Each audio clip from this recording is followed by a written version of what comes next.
जय हिंद, नमस्कार दोस्तों, और स्वागत है आपका एक मेरी नई वीडियो में और एक नए जवान साथी के साथ। और बहुत ही अच्छी बात है और एक बहुत ही अच्छा समय है कि भाई से मुलाकात हो गई हमारी महूगंज में। और अच्छा समय भी चल रहा है। कल रिजल्ट आया एमपी पुलिस का और बहुत ज़रूरत है कहीं ना कहीं ऐसे भाइयों की, मतलब इन लोगों की सलाह की, इन लोगों के एडवाइस की, जिसको लेकर के आप लोग तैयारी कर सकें अच्छे से। और मैं है ना सारे क्वेश्चन लूँगा भाई से, क्योंकि भाई से अभी मुलाकात हुई और बात हुई मेरी, तो उनके बहुत अच्छे नंबर हैं एग्जाम में भी और फिजिकल में भी। तो हम चलते हैं भाई के पास, उनका पूरा परिचय जानेंगे। भाई से पहले मैं क्वेश्चन बताऊंगा कि कौन कौन से क्वेश्चन आएंगे। भाई आपको सबसे पहले अपना नाम बताना है पूरा, आपका पोस्टिंग जिला, आपका गृह जिला, आपकी कैटेगरी, ठीक है। आपको पूरे क्वेश्चन एक साथ आंसर देने हैं भैया, और आपकी रैंक कितनी है वो भी। चलिए चलते हैं भाई के पास। जय हिंद दोस्तों, मेरा नाम भोपाल आदि है, सीहोर जिले से हूँ मैं। मेरी जो पदस्थापना जिला है वो भोपाल है। खुशी हुई भैया से मिलकर, उन्होंने बताया कि रिजल्ट आउट हुआ। हम तो ड्यूटी पर थे, भैया से ही पता चला। अच्छी बात है, जिन लोगों का हुआ है बहुत शानदार, बढ़िया, अच्छे से मेहनत करते रहे। बात कर रहे थे कि जैसे मेरी एग्जाम था, एग्जाम में मेरे 86 नंबर थे और फिजिकल के टाइम पे मेहनत काफ़ी अच्छी की थी भैया। 91 नंबर आए थे मेरे को। हाँ जी। टोटल 175.94 नंबर थे मेरे। और मेरिट की बात करें तो 5वें नंबर की मेरिट थी मेरी। और ये सब रहा, बाकी बढ़िया चलते रहा। मेहनत करते रहो आप लोग। तो भैया जो भी पूछेंगे उनके जवाब देंगे हम आपको। चलिए, हमें ना भाई से बिल्कुल भोपाल भैया हैं, क्योंकि अपना जिला है, राजधानी है मध्य प्रदेश की भोपाल, और बहुत अच्छा नाम है। तो पूरे क्वेश्चन में लूँगा। चलिए भोपाल जी, सबसे पहले हम आएंगे एग्जाम पे, ठीक है। आपके ना जो एग्जाम में थे 86 नंबर, ठीक है। तो आपने ना जो पढ़ाई करी थी, आपने कहाँ से करी थी, आपने कैसे तैयारी करी थी और कब से आप तैयारी कर रहे हो? जी 2017 से मैं तैयारी कर रहा था दोस्तों। उसके बाद काफ़ी एग्जाम दिए, मेरिट में बाहर हुआ। लेकिन 2018 में मैंने यहाँ पर इंदौर में कोचिंग की थी, CMC कोचिंग थी भगवरकुआ पर, उसमें बढ़िया की थी। उसके बाद से फिर एग्जाम देते रहे, लगातार अनक्वालिफाइड होते रहे, चलता रहा सिस्टम। पिछली बार भी मैं मेरिट से बाहर था, पिछली पुलिस में भैया। उसके बाद इस पुलिस में मैंने घर पर ही तैयारी की थी, घर पर देखे बढ़िया आराम से अपना टाइम देता था पढ़ाई को, बिल्कुल 5-6 घंटे, ज़्यादा भी नहीं, ऐसा नहीं बोलूँगा कि 8-10 घंटे, जितना भी अपने को टाइम देना, कम से कम मिनिमम 3 से 4 घंटे तो देने जरूरी थे। वो दिए, काफ़ी अच्छा रिजल्ट रहा, खूब पढ़ाई भी की थी। वो रिजल्ट आपके सामने है, बढ़िया रहा। अच्छा, और भोपाल भाई, मैं ना सबसे थोड़ी सी है ना एग्जाम से रिलेटेड थोड़ी सी बात करूँगा, पढ़ाई से रिलेटेड, कि आपने मैथ्स, रीजनिंग और जीके कहाँ से पढ़ाई करी थी और अभी नए बच्चे कहाँ से कर सकते हैं? जी भैया, जैसे कोरोना टाइम आया था, उस टाइम पे सब यूट्यूब से पढ़ते थे। उसी टाइम जो आदित्य पटेल सर थे, विनर से मैं उन्हीं से मैंने की थी मैथ्स और रीजनिंग। तो जैसे हमें आती थी, 2016 में हमने सीहोर में तैयारी की थी, वहीं से थी। और मैथ्स का सर से किया था, जब से फिर खुद ही करता रहा था सेल्फ, और तभी से मैथ्स और रीजनिंग से बच्चे होते गए थे। बाकी सब बढ़िया चलता था। जीके तो खुद को ही पढ़ना देता है। देखो जीके का तो कोई ऐसा नहीं है कि उस सर से पढ़ो, उस सर से, अपने ऊपर ही एक जीके तो। चलिए ठीक है दोस्तों, आपका ना एग्जाम से रिलेटेड क्वेश्चन क्लियर हो गया। और दोस्तों देखो, सबसे महत्वपूर्ण बात है अब फिजिकल की, क्योंकि है ना कई दोस्त अब इसलिए देख रहे होंगे वीडियो कि फिजिकल में क्या करना है। भोपाल जी, आप जैसे ही जानते हो कि फिजिकल के लिए समय कितना बचा है आपके हिसाब से, आप बताइए पहले। देखो, अगर मोटा मोटा अनुमान लगाए तो आपके पास 30 या मेरे अनुमान से तो आपके पास ज़्यादा से ज़्यादा 45 दिन है। उसके अंदर आपका फिजिकल स्टार्ट हो जाएगा, क्योंकि काफ़ी जो भर्ती प्रक्रिया काफ़ी तेज़ी से चल रही है। आपने देखा रिजल्ट भी लगभग 1 महीने में आ गया, एक महीने 8-10 दिन हुए होंगे। और अब आपका फिजिकल भी कम से कम 30 से 45 दिनों में आराम से स्टार्ट हो जाएगा। बस आप अब चलिए हम सबसे पहले बात करेंगे रनिंग की। तो रनिंग में पहले नंबर जानेंगे कि आपके कितने नंबर थे सर? रनिंग में मेरे 32 नंबर थे। और कितने मिनट में मारी थी? मैंने 2:18 मारी थी। और गोला कितना फेंका? गोला मेरा जैसे वहाँ पे गया था 29.5 फीट। अच्छा, और जंप मेरा 1 सेंटीमीटर घट गया था, तो 29 नंबर मिले थे मेरे को। अच्छा, तो टोटल कितने का बन गया था? 91 का। टोटल 91 का बना। अब मैं ना सबसे पहले रनिंग पे बात करूंगा कि आप रनिंग के लिए क्या सजेशन करोगे, क्योंकि 1 महीने में इनको रेडी करनी है, इंजरी से बच के कैसे क्या करना चाहिए, क्या रूटीन रखना चाहिए बच्चों को अभी? जी देखिए, रनिंग के लिए ऐसा है कि आपको, जैसा आप सुबह जाते हो, कोई शाम को, कोई दोनों टाइम भी जाता है। लेकिन अभी ठीक है, दोनों टाइम जाइए, लेकिन एक टाइम आपको जैसे शाम के टाइम में थोड़ा कम वो करिए अपने। ऐसा नहीं है कि एकदम हम 2 किलोमीटर भाग लिए, 3 किलोमीटर। लॉन्ग रनिंग से कुछ नहीं होता दोस्तों। आप 4 किलोमीटर भागो, 5 किलोमीटर, कुछ नहीं होता है। आप ज़्यादा से ज़्यादा आपको दौड़ना है 2 किलोमीटर दौड़िए, 16 से दौड़िए, लेकिन उसमें अपना पूरा एफर्ट लगाइए। विशेष का ध्यान देना है आपको अपने पैरों का, क्योंकि रनिंग के टाइम पैरों में मैंने देखा है बहुत सारी प्रॉब्लम आती है, इंजरीज होती है। तो अच्छे से करते थे। और दोस्तों भाई, एक बात बिल्कुल सही बोल रहे हैं जी, आपको तेज़ तो दौड़ना ही पड़ेगा, स्प्रिंट लगानी पड़ेंगे। लेकिन एक बात याद रखना, जो अभी स्टार्ट करेगा भाई, बिल्कुल भी स्प्रिंट नहीं लगाना जाके, बिल्कुल। अभी अगर आजकल से स्टार्ट किया है ग्राउंड, क्योंकि किसी का सिलेक्शन हुआ होगा तो पता ही नहीं होगा कि मेरा सिलेक्शन होना भी था, ठीक है, लेकिन नॉर्मलाइजेशन नंबर बढ़ गए तो हो गया, नाम आ गया। अब वो जाएंगे ग्राउंड जाके भाई 800 मीटर की टाइमिंग मत लगाना, अभी थोड़ा 7 दिन लॉन्ग रनिंग करना, 4 किलोमीटर 5 किलोमीटर पेस में, या फिर स्लो जैसे भी हो उसको ढालना पहले। सिर्फ अगर जो इंजरी से बच गया उसका मान लो सिलेक्शन हो गया, ठीक है, तो रनिंग में आपको ये चीज़ ध्यान रखनी है। और भोपाल जी मैं अब थोड़ा सा शूज़ के बारे में जानना चाहूँगा, थोड़ा शूज़ आपने कौन से यूज़ किए थे? देखो भैया शूज का ऐसा है, किसी भी शूज से दौड़िए अपने को कंफर्टेबल लगना चाहिए। जैसे मैंने सेगा से किया था, जो सेगा कंफर्ट आते हैं उनसे किया था मैंने। मैं मतलब शूज से मेरा वो नहीं रहता था। मैं तो आपको बताऊँ अपने ऊपर को बस बिलीव करो, कोई दिन हम पैदल पे दौड़े भैया, जैसे संडे के संडे हम टेस्ट लगाते थे। हाँ जी। उस दिन हम पैदल ही दौड़ते थे। उससे नंगे पैर हाँ नंगे पैर दौड़ते थे। उससे क्या है कि हमें 4-5 सेकंड का फर्क पड़ जाता है। तो ऐसा है शूज का कोई भी नहीं जो आपको कंफर्ट लगे, और अपने हिसाब से अपने पास किस शूज के लिए अपना अवेलेबल है, बजट है, जैसा बजट है उस हिसाब से आप कर सकते हो। और बाकी भोपाल जी अभी है ना सबसे ज़्यादा दिक्कत ये आ रही है, लोगों की क्वेश्चन देते हैं मेरे को पर्सनल कि इंजरी हो रही है, और इंजरी से कैसे बचना है, क्या काम करना पड़ेगा? इंजरी बहुत हो रही है, उनको ठीक कैसे करना चाहिए? देखिए इंजरी के लिए ऐसा है भैया कि आप सबसे ज़्यादा इंजरी होती है लॉन्ग जंप में। लॉन्ग जंप में ऐसा है कि आप भागते हो, आपके पैर बहुत का पैर हमने देखा होगा भैया, ऐसे जैसे हम भागते बाहर की तरफ पैर निकालते हैं, आपको पैर एकदम लाइन में रखना है। जंप के लिए ज़्यादा एफर्ट नहीं करना। आपका कोई सा भी एक पैर देखिए, प्रत्येक व्यक्ति का एक पैर ऐसा रहता है, उसमें थोड़ी ज़्यादा कैपेसिटी रहती है किसी भी चीज़ की, तो पावर लेग जो रहता है बस उसका ध्यान रखें। और जब जंप लगाते हो तो आपको उसी पैर से जंप करना है। किसी का आगे पीछे हो जाता है, वो नहीं कूद पाते, लेकिन आपको अपने पैर पे ध्यान रखना है। और जब आप जंप करते हो तो ऐसा नहीं है कि पैर इधर उधर डगमगा जाए। बहुत लोगों को क्या है, पैर इधर उधर हो जाता है, एकदम फ्लैट पैर रखो। और जब आप जंप करो तो अपनी एडियो को ऐसे आपको उठाना है, एडियो उठा के पंजे से कूदना है। और जितना हो सके ऊपर कूदिए आप लोग, क्योंकि हाइट लेना, हाइट ऊपर कूदेंगे तो आप क्या परवलाकार जाएंगे, और आपकी जो आगे जाने की दूरी बढ़ जाएगी। तो यही है, करिए बढ़िया आराम से। और दोस्तों मैं थोड़ी सी इंजरी से रिलेटेड थोड़ी सी बात ऐड करना चाहूँगा। देखो भाई बिल्कुल कंपलसरी है, वो तो नियम ही है रनिंग में, अपन को दर्द होता है, पूरी बॉडी आपकी जम के दर्द करेगी 1 महीने तो, क्योंकि आप मेहनत करोगे तो बॉडी दर्द करेगी। दर्द इसलिए करेगी क्योंकि है ना उसको मजबूत होना है बॉडी को, अगर मजबूत होती तो दर्द करती ही नहीं। अब उसको मजबूत करना है तो दर्द होगा, दर्द जहाँ पे हो रहा है समझ लो आपका कमजोर है वो पॉइंट, ठीक है। अब देखिए कहीं ना कहीं ऐसा होगा कि आपको कहीं एड़ी में दर्द होगा, कहीं एंकल में दर्द होगा, कहीं सिर में दर्द होगा। अगर है ना उस पर ज़्यादा फोर्स डालोगे और बढ़ सकती है वो, या तो फिर ठीक हो जाए, ऐसा हो सकता है। लेकिन देखो जिससे नहीं होगा ना वर्कआउट में, उसके लिए बहुत अच्छा तरीका बता रहा हूँ, मैंने खुद अप्लाई किया था। मेरा है ना सिर पेन इतना होता था कि मैं चल तक नहीं पाता था, तो मैंने भाई एक अप्लाई करी थी चीज़, मैं जाता था नहाने के लिए स्विमिंग।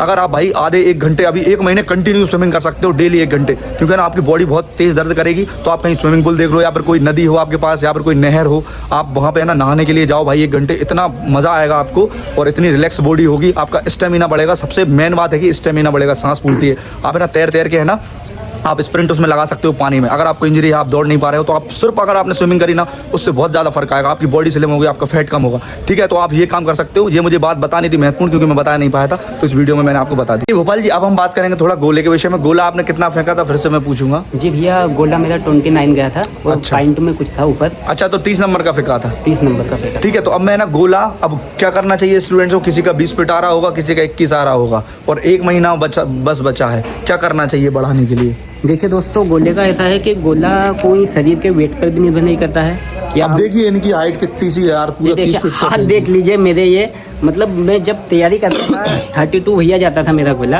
घर पर जाता था। अच्छा। लेकिन वहाँ पे मेरा 29.5 फीट गया था। वो मेरा एक दोस्त था, काफी हाइट हेल्थ था भैया की तरह, लेकिन उसका अभी भी 26.5 ही जा रहा है वो। अच्छा। तो मैं आपको सबसे पहले ये बात बताना चाहूंगा कि आप ये मत सोचिए कि हम दुबले पतले हमसे गोला इस चीज पे नहीं, गोला आपकी टेक्निक पर निर्भर करता है।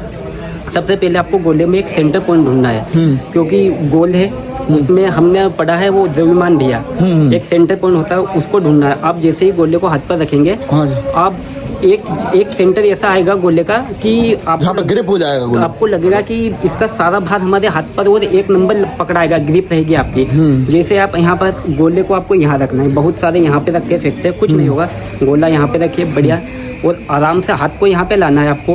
आप अगर जैसे रनअप जंप लेके फेंकते हो, कोई पीछे से फेंकता है, कैसे भी फेंकिए, लेकिन यहाँ पे रखिए गोले को, सेंटर पॉइंट ढूंढिए गोले का, और आराम से फुल जाना है आपको। जैसे हमने ऐसे किया, और हाथ को पूरा आपको सीधा करना है, और हाथ हमेशा आपका 45 पे रहेगा।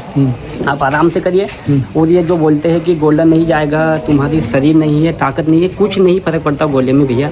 मेरा उस टाइम पे 55 kg वजन था, सोच लीजिए मैं कितना, अभी 65 है, उसमें मैं ऐसा दिख रहा हूँ, 55 में कैसा होगा। लेकिन मैं आपको बता दूँ, ये आपके दिमाग से निकाल दिए कि हमसे नहीं होगा, क्योंकि हमने अगर एक बार ठान लिया तो कुछ नहीं है गोला वोला, आप आराम से फेंक दोगे। और भोपाल जी अब है ना, जो गोला बढ़ाने के लिए जिम ज्वाइन करना चाहिए कि नहीं, कहीं ना कहीं कंफ्यूजन है। देखिए भैया बताना चाहूँगा कि जिम से मेरे दोस्त अभी कर रहे हैं, मैंने छुड़वा दी उनकी, क्योंकि जिम से कुछ नहीं होता, मैंने कुछ नहीं किया। आप जब रनिंग पे जाते हो वहीं पे एक्सरसाइज करिए, डिप्स लगाइए आप। सबसे अच्छी डिप्स की बात है, डिप्स लगाते हैं भैया बहुत सारे, लेकिन हाथों को बाहर लेकर जाते हैं, उससे कोई आप भले ही प्रॉफिट नहीं होगा। 100-200 कितनी भी लगा दीजिए, हाथ हमेशा सीधा रखिए और हाथ हमेशा पीछे की साइड कमर की तरफ जाने होना चाहिए। हाँ ठीक है, उससे क्या होगा, हमारे जो शोल्डर है पूरे शरीर का वेट हमारे शोल्डर पे रहेगा। लगाते रहिए। और एक सबसे गोले के लिए सबसे बेस्ट है, जैसे हमारी चार पाई रहती है, चार पाई के ऊपर दोनों ऐसे ग्रिप करके आपको उस पर वो लगानी है, पुशअप से, ठीक है। और बाकी करते रहे, जो आप ये जिम से कुछ नहीं है, आप जब वहाँ पर रनिंग पे जाते हो तभी कर लीजिए। और वैसे भी दोस्तों मैंने आपको बताया है, क्योंकि मैंने भी छोड़ दिया था जिम, 10 एक दिन किया था बस, और फिर पुशअप ही करी थी। पुशअप लगा देते हम बहुत अच्छी और प्रॉपर, और सपाटे लगाते थे, ठीक है। बाकी है ना, गोला कितना फेंकना चाहिए दिन में कि इंजरी भी ना हो और बढ़ता रहे गोला? देखिए भैया गोले का जब हमारा तो ऐसा था, देखो मैं मेरी बात बताता हूँ, हम जब तक हाथ नहीं बोलते थे कि अब नहीं फेंके, हम फेंकते, क्योंकि मेरी तो पता नहीं टेक्निक ही ऐसी है, मेरा हाथ दर्द अभी तक हमने 1-1.5 साल वो की होगी भैया तैयारी, लेकिन 1-1.5 साल में कभी भी मेरे एक दिन मिस नहीं हुआ, क्योंकि मुझे प्रॉब्लम ही नहीं आई। पता नहीं ईश्वर ने टेक्निक ही ऐसी दी, चाहे जितना फेंको आप तो, लेकिन आपके ऊपर है कि हमें लगता है कि हम जब तक संतुष्ट ना हो, एक अंदर से हमारे आत्मा जागती है कि यार आज तो कुछ करके दिखाना है, 26 पड़ा था, आज 27 फेंक कर जाना है। और अगर हाथ में दम है तो फेंकते रहो। ऐसा भी नहीं है कि 2 बार फेंका 3 बार कुछ नहीं होगा, अगर इंजरी से डरोगे तो कुछ नहीं होगा। एक भैया आपको एक सच्ची घटना बता रहा हूँ, पिछले बार की फिजिकल की।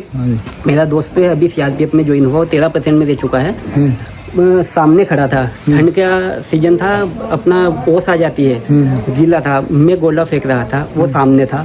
अब वो फिसल, मैंने फेंका, हाथ में से फिसल के डायरेक्ट उसके ऊपर, अब वो ऐसे खड़ा था, अब वो जगह पे नहीं मतलब हटा और वो झुक गया। अब गोला डायरेक्ट उसके यहाँ पे जो टेल वाली हड्डी है हमारी, उस पे आके गिरा। गरीमत ये थी कि वो मेरे जैसा दुबला पतला नहीं था, हालांकि हष्ट पुष्ट था, तो ज्यादा इंजरी नहीं आई भाई। ये बिल्कुल ध्यान रखना भाई, ये बहुत बेकार है, क्योंकि मुझे भी लगा 1-2 बार गोला पैर में लग गया था। तो जब फेंकोगे तो गोले के सामने ज्यादा खड़े मत होना, खड़े हो तो बहुत दूर खड़े होना, और साइड में भी खड़े नहीं होना है आपको, साइड में भी नहीं होना, अंडर फेंक देते हैं गोला, क्योंकि किसी को आता है, किसी को नहीं आता। सही है कि नहीं? और उसके बाद भैया बताऊं कि मेरे दोस्त के कम से कम 10 से 15 दिन जो मेहनत उसकी घर पर ही रहा, वो बिल्कुल बंद थी, लेकिन उसका एक अपने मन में था कि मुझे करना है। 10-15 दिन बाद वो फिर आया, फिर मेहनत की, और वापस उसने मतलब उसका 75 का फिजिकल था पिछली बार, लेकिन 13% के कारण वो बाहर था। इस बार अच्छे नंबर आए हैं, हालांकि भैया उसको 80 नंबर आए हैं, UR से फाइट कर रहा है वो। तो मैं बस ये बात बताने का इतना सा वो था कि अपने अंदर की जो शक्ति है उसे कमजोर मत होने देना। सही है। अगर आपने एक बार ठान लिया तो आप कुछ भी कर सकते हो। आई थिंक दोस्तों गोले के बारे में आपको क्लियर हो गया, और बहुत अच्छी बात बताई और बहुत अच्छा मोटिवेशन दिया भोपाल जी ने। और अब बात करेंगे हम लॉन्ग जंप के विषय में। लॉन्ग जंप आपकी कितनी आई थी भोपाल जी? भैया मेरी मतलब जब तैयारी करते थे हम तो 19.5-19 ऐसी आती थी, लेकिन वहाँ पे मतलब मुझे नहीं पता, जो मेजरमेंट वाले थे उन्होंने बताया था आपका 1 सेंटीमीटर कम हो गया, जिसके कारण आपके 29 नंबर आए। कहा ठीक है, संतुष्ट है, 29 नंबर, एक ही तो नंबर कटा था। तो लॉन्ग जंप की भी हालांकि अच्छी खासी तैयारी करनी है, लेकिन सबसे ज़्यादा आपको ध्यान लॉन्ग जंप में ही रखना है। क्योंकि सबसे ज़्यादा हम इंजरी के शिकार इसी में होते हैं, लॉन्ग जंप में। तो बढ़िया अच्छी फ्लैट जगह, और वहाँ पर जो अब हम कूदते हैं, जो रेत रहती है उसमें आपको पत्थर देखते रहना है, वहीं पत्थर ना रहे, क्योंकि पत्थर इंजरी का मेन कारण है। हमारा जो ट्रैक है उस पर ना आए, क्योंकि उस पर पैर मुलचाने के बहुत ज़्यादा चांस होते हैं। करते रहे। लॉन्ग जंप के लिए आप 2-3 एक्सरसाइज होती है भैया, हम आपको भैया बता देंगे किसी वीडियो में, वो 2-3 एक्सरसाइज करते रहे। लॉन्ग जंप भी ऐसा नहीं है यार, आप अगर आप रनिंग करते हो संडे के संडे आप टेस्ट लगाइए। सबसे मेन बात तो ये है कि टेस्ट लगाना बहुत ज़रूरी है आप लोगों को, क्योंकि उससे आपको पता चलेगा कि आपने कितना, हर सप्ताह में आपने कितना प्रोग्रेस किया। टेस्ट लगाइए, और टेस्ट के दिन शाम के टाइम अपना आपको कुछ भी मत करिए, आराम से टहलने जाइए। एक ये अपनी सेटअप वाली वो करिए प्रैक्टिस गोले के लिए, और एक लॉन्ग जंप की 2-3 प्रैक्टिस आती है वो करिए, आराम से आएगी आपको। लेकिन सबसे मेन बात है कि घबराना नहीं है। और एक वीडियो हम बना देंगे इन्हीं के थ्रू, क्योंकि इनकी जंप पूरी में से पूरी थी, तो हमें ना लॉन्ग जंप की एक्सरसाइज की ग्राउंड में भी अगर हमें समय मिलेगा तो फिर से एक बना दूंगा। हालांकि मैंने बनाई है एक, और बना दूंगा, ठीक है। तो अच्छे से वो एक्सरसाइज करना, इंजरी को ध्यान में रख के, ठीक है। अब भोपाल अपन थोड़ा सा बात करेंगे डाइट के विषय में। आपकी क्या डाइट रहती थी और क्या डाइट लेना चाहिए? बस 1 महीना है, क्या अच्छे से अच्छी डाइट लें कि अपना फिजिकल बहुत ताबड़तोड़ हो सके? देखिए डाइट का ऐसा है कि आपको थोड़े से मूंगफली, जो मूंगफली के दाने देते हैं वो, थोड़ा 4-5 काजू बादाम हमारे, और हो सकता है वो अपने अपने बजट के हिसाब से कोई भी एफर्ट कर सकता है, लेकिन आपको सबसे महत्वपूर्ण बता रहा हूँ, जो चने आते हैं भुने हुए, गुड़ के साथ लेना बहुत ज़रूरी है उनको। गुड़ के साथ खाइए, क्योंकि उससे क्या है, जब आप भागेंगे आपका स्टेमिना बना रहेगा, उससे आपको सांस जल्दी नहीं भराएगी। और ये खाते रहे थोड़ा थोड़ा, ऐसा नहीं है कि हमने ये खा लिया वो खा लिया, खाते रहो। सबसे मेन बात केवल अपने आत्मबल को मजबूत रखना है। अगर आप अपने अंदर से मजबूत है कि हाँ मैं कर लूँगा, तो आप वाकई में कर जाओगे। बाकी आप कुछ भी नहीं खाओगे तो भी, लेकिन आपको खाते रहना है, क्योंकि अब वैसे गर्मी का सीजन चालू हो रहा है। सबसे मेन बात पानी ज़्यादा से ज़्यादा पीना है आपको, क्योंकि गर्मी आ गई है। और बस यही कहना चाहूँगा, और इंजरी से बच के रहो। हमारे तरफ से आप लोगों को ऑल द बेस्ट। भगवान का आशीर्वाद आपके ऊपर बना रहे, आप अच्छी मेहनत करें। और एक छोटा सा और क्वेश्चन था भोपाल कि है ना, जो 13% और 87% वालों को बहुत कन्फ्यूजन है कि भैया मेरा है ना 13% जनरल से हूँ, 13% ओबीसी से हूँ, फिजिकल करूँ कि नहीं करूँ, इसके विषय में आप थोड़ा इनका क्लियर कर दीजिए, इनका केस का पूरा। देखो दोस्तों, 13% का ऐसा है कि आपको कन्फ्यूजन होगा कि हम जाए ना जाए, लेकिन आपको जाना जरूरी है, क्योंकि ये फैसला है। अभी आपने 100% वाला देखा, कोर्ट ने दे दिया, इस कह नहीं सकते सरकार का मूड कभी किधर हो जाए।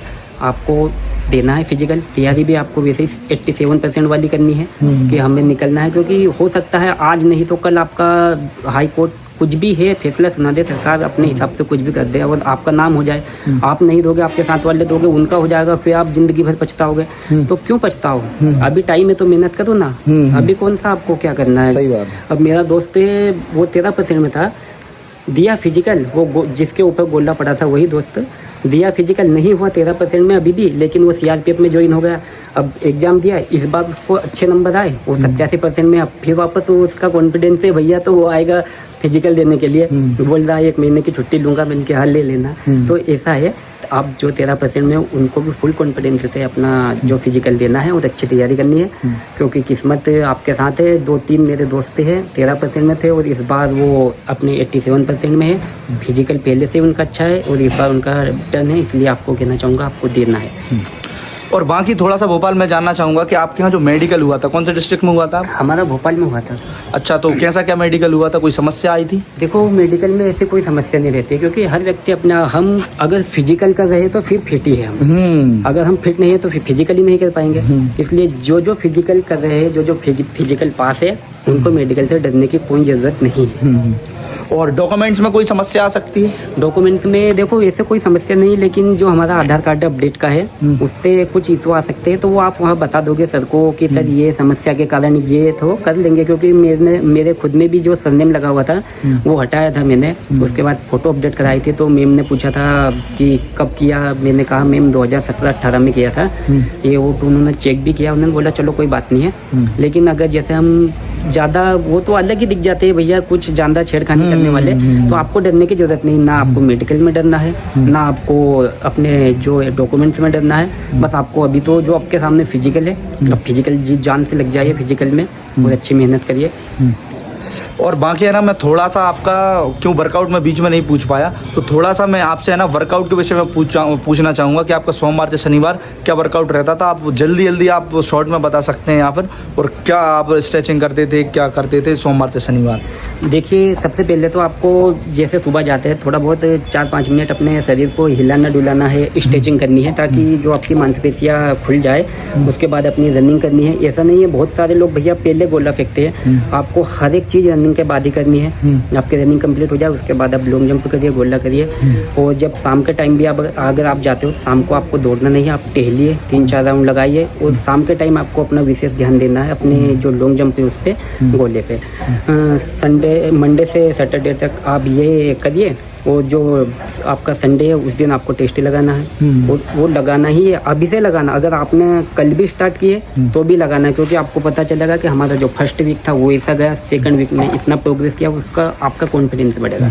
बस करते रहे। और बाकी दोस्तों बहुत अच्छी बातें भोपाल ने बताई। मेरा सबसे अच्छा वो रहा है इंटरव्यू आज तक का, क्योंकि ना इन्होंने बहुत पर्सनल चीज़ें भी बताई हैं, क्योंकि सब लोग नहीं बताते हैं। और बाकी देखो कोई भी क्वेश्चन हो बताना, कमेंट में क्लियर करेंगे। ठीक है। और अच्छे से मेहनत करनी है, बहुत समझदारी से वर्कआउट करना है, बहुत धैर्य रखना है, ठीक है, क्योंकि ये महीना बहुत गोल्डन है आपके लिए, बहुत इम्पोर्टेंट समय है, बहुत दिमाग से काम लेना है, घबराना नहीं है, बहराना नहीं है, किसी को देख करके आपको है ना उत्साहित नहीं होना, नहीं तो जाके बस वो 15 फीट कूदा है, मैं 18 फीट कूदूँगा, तो उसने 2:30 मारी है तो मैं 2:20 मारूंगा। कंपटीशन नहीं करना है किसी के साथ, क्योंकि मतलब अब इनसे मैं करूंगा ना कंपटीशन तो मैं ढेर हो जाऊंगा भाई। कहीं 91 का फिजिकल है, मेरा 75 का था, अब मैं इनके बराबर थोड़ी रनिंग मार पाऊंगा भाई, कहीं ना कहीं इंजरी लेके मैं बैठ जाऊंगा। सबसे बड़ी बात अपन को ये ध्यान रखनी है बात, अगर आपने इंजरी कंट्रोल कर ली, आपने अपना बॉडी का ध्यान रख लिया, तो फिर मज़ा आ जाएगा भाई, हो जाएगा सिलेक्शन। और डाइट अच्छी लो, अच्छे से लो, जितनी अच्छी ले सकते हो, 1 महीना खर्च करना है, करो अच्छे से। मल्टीविटामिन्स ले सकते हो, चाहिए तो एनर्जी थोड़ी कम पड़ रही है तो रिवाइटल की मल्टीविटामिन लो, सुबह बढ़िया गर्म पानी पियो, गुड़ खाओ, शहद खाओ, ठीक है, चने, मूंगफली, काजू, बादाम, किशमिश, ठीक है, अंडे खाते हो तो अंडे खाओ, बढ़िया अच्छी डाइट लो, दलिया खाओ, गुड़ दलिया, दूध, और शाम को अच्छा मलाई वाला दूध हल्दी डाल के बढ़िया 1 चम्मच, 1 नंबर उसमें भी गुड़ डाल लो, आधा लीटर दूध पियो शाम को भाई, 1 नंबर बॉडी हो जाएगी, मज़ा आ जाएगा फिजिकल करने में, ठीक है। और बाकी अच्छे से मेहनत करो, ईमानदारी से जान लगा दो, हो जाएगा काम, ठीक है। और कोई क्वेश्चन हो तो कमेंट करना, और मिलते हैं हम नेक्स्ट वीडियो में किसी अच्छे टॉपिक को लेकर के, और कोई भी डाउट होगा उसी को लेकर के मिलेंगे, ठीक है। और बाकी अच्छे से मेहनत करना। जय हिंद और नमस्कार।